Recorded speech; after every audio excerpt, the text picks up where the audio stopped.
Alright, what's up YouTube? So today I'm going to be going over a highly requested video for you guys. This is for the 3.8 owners. This is pretty much the best performance parts you can get for the platform. I do know that MT Motorsports is making a custom intake manifold for you guys soon, so be on the lookout for that. And I know they're also making or trying to make affordable cams for you guys. So also be on the lookout for that. Nonetheless, I'm not going to be talking that much in this video. I'm just going to go straight through this list real quick, and I'm also going to have it probably in the screen somewhere in this area so you guys can get a good look at it too as I'm going through it. We're specifically going to be talking about not just only performance parts, but mainly like stuff that's going to help you with your like wheel hop or power control, all that good stuff. I'm going to look pretty much everything in this video. I'm going to go over the BK2 guys first, 2013 to 2016 years. Basically, you guys pretty much have at the crank like 348 crank, I believe. That's what it had said on the brochure. Wow, you can read the brochure. But in reality, you guys are making, for your 6 speeds, you guys are making 260 to 270 wheel with a 23% drivetrain loss, more or less. And for the auto guys, you guys are what I see usually on dyno runs. You guys usually pretty much dyno around anywhere from 240 to 255 wheel, and that's because of a 27% drivetrain loss.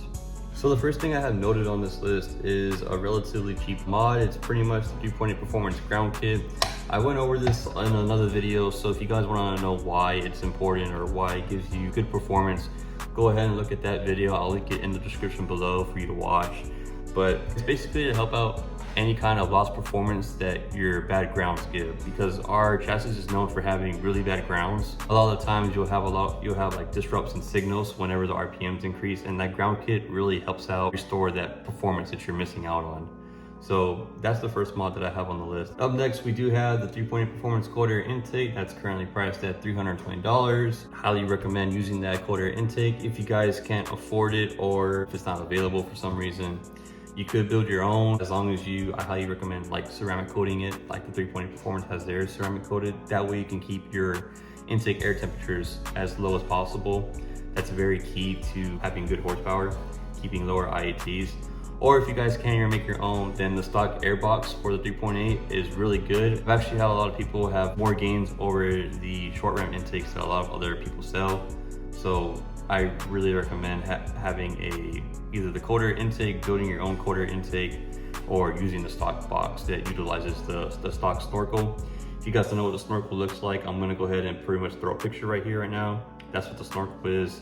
Keep that if you're using the stock air box, because that's pretty much your ram intake that draws in air from the front of the car and throws it inside the intake, thus giving you that cooler air. Don't use a short ram intake. That thing will actually reduce your power gains, okay? It actually pulls timing up top, which is bad for you. If you pull timing from up top, then you have less power. Let me go ahead and get into actually the short ram intakes for you guys, because I want people to understand why they're not good for you, okay? So this is what happens when you get a short ram intake, rather it be this sort of setup like this or like this. Anytime you have the filter exposed like that under the engine bay, pretty much all that heat that's getting generated from your engine stays under the hood, and that hood is pretty much trapping all that hot air. That trapped air really doesn't go anywhere, so what it's doing is it's just in there floating around basically. And like I was saying earlier, you're gonna want cooler IATs for your intake. Remember, if you throw in hotter IATs, you're gonna get heat soak. When you get heat soak, you get pull timing. When you get pull timing, you have less power. So pretty self-explanatory. I hope I knock some sense into some of you guys that say short ram intakes are better than cold air intakes, which is not true at all. But enough about that, let's go on to the next thing. Up next, we do have the 3.8 performance lower and upper intake manifold portage stage 3. Again, that's from 3.8 performance. That's currently priced at $650 right here, and the porting pretty much gives you more airflow. More airflow means you can put more fuel means more power. But again, it's really key to make sure that you have low IAT temps, okay? We're gonna touch base on that in a little bit further down the video. Up next, we do have the 3.8 performance manifold riser. That's currently priced at $250 right here. Main purpose is pretty much to create a greater air velocity, yielding more torque during like the mid-range power band. Really helps out that mid-range performance. Maintaining IATs. Okay, so we're at that part now. If you guys don't know what IATs are intake air temperatures. That's what it's short for. Basically, you're gonna want to keep that as low as you can because cooler air is denser air, which is good for power. Ways of keeping lower IATs is ceramic coating your intake manifolds, your intake, your throttle body, doing the coolant bypass on the throttle body as well. That's another way of reducing IATs. And then in extreme applications, you can use like an ice box or something. If you guys don't know what an ice box is, don't worry about it. Up next, we have the catback exhaust system. The catback exhaust systems are the most gains I've really seen from a catback exhaust system. They're pretty much generally all the same. But I am going to mention that the single exits are better for torque. They give you a little bit more torque, so that's what I've seen in some dyno clips. For example, the ISR single exit, I've had a guy make 317 torque with it, and then he went back to a true dual exhaust, and that yielded him around 306 torque. So he lost a little bit of torque, but you still maintain that power. But you know, whenever you're doing the exhaust system, you know, it's going to come down to, do you want the most power or do you want to sound good? Or, you know, that's all personal preference. So I'm going to give you two examples right now. The ISR single exit exhaust, which is $600, and the Soul Performance catback exhaust, which is $1,000, okay?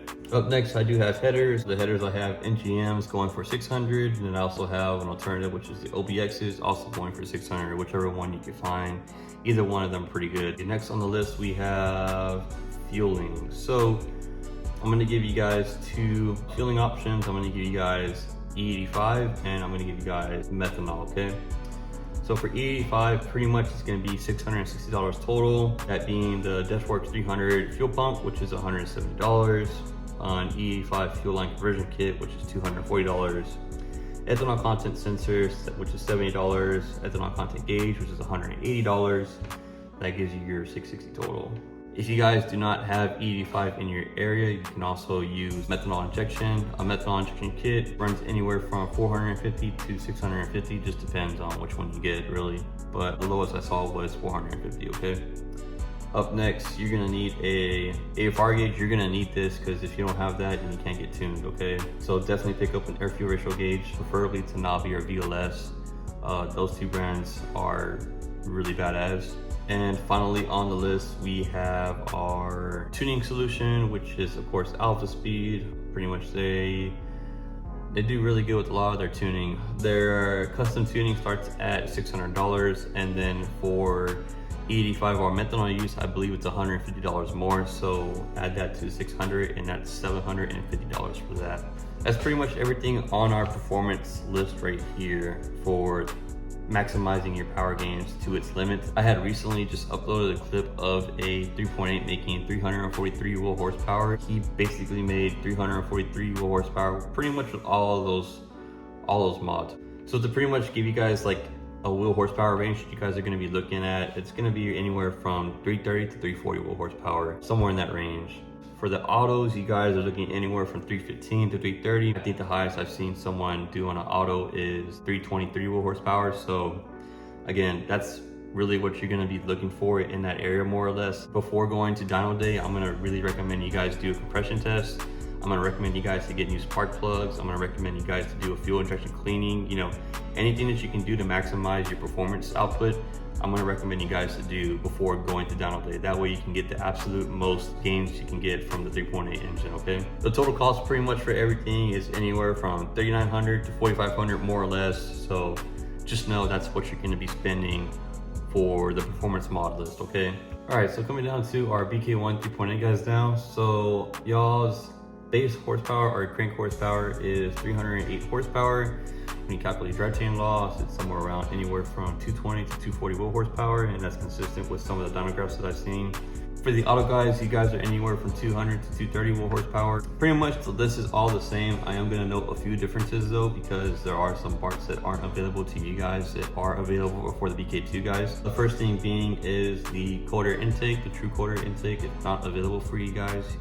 You guys will need to either make your own custom cold air intake or OEM airbox with the ram air duct with a K&N drop-in air filter. That works really good. You guys do not have stage 3 porting. You guys do have stage 2 porting. For the E85 section, if you guys are going with E85, you do have to pay an additional $500 for the injectors that you'll be needing to push out E85. I don't think the stock ones can handle E85, so you'll need injectors. I do believe Alex from Remnant Performance, I think he sells injectors too as well for you BK1 guys that need to go bigger, mainly because I think they do include it in their turbo kits for you guys. So I would definitely hit up Alex if you guys would like to see if he has a cheaper option for you guys. Just type on Facebook or Instagram Remnant Performance and just message them. But other than those things that I just listed, everything else is pretty much going to be the same. So what I have right here, that the highest I've seen for the BK1 3.8 guys, the highest I've seen was 318 wheel horsepower on E85. You guys are looking anywhere from pretty much like a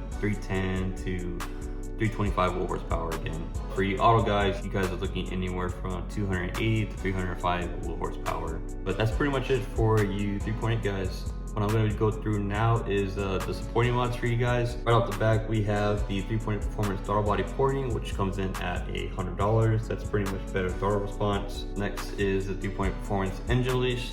That comes in at $45. That's probably the cheapest thing on this list, honestly. The whole purpose of the engine leash is to make sure your engine doesn't flex too much whenever you're stepping on the gas, because when you step on the gas and the engine flexes a lot in the engine bay, then pretty much you're losing like power transfer. You have like a 1-2% power transfer loss whenever that happens. Also, it helps out with your throttle response as well. Up next is a short throw shifter. All right guys, so I'm gonna give you guys 3 brands, okay? We got the Exodyne short throw shifter.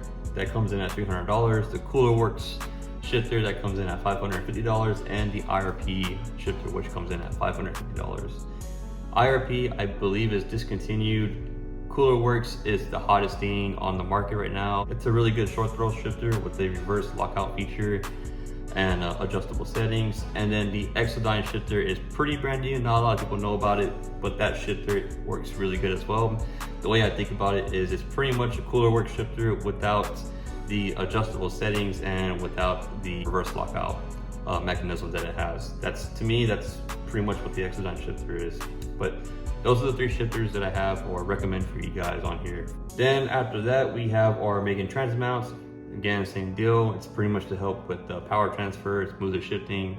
Mainly more for your shifting. A lot of people usually have like a night and day difference whenever they upgrade to the Megan trans mounts. Something that a lot of people do not do or know about right now is polyfilling your OEM motor mount. If you guys don't know about polyfilling, look up some videos on it on YouTube. If you guys want me to make a video about it, I'll go ahead and make a video about it. I'll probably buy some engine mounts and show you guys how to do it and what material you're gonna need and all that good stuff.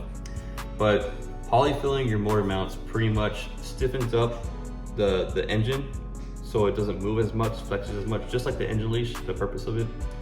But I like doing the poly motor mounts because it pretty much gives you the best of both worlds, because we have the Megan motor mounts for you guys, and that's pretty much, it's good and it's really solid.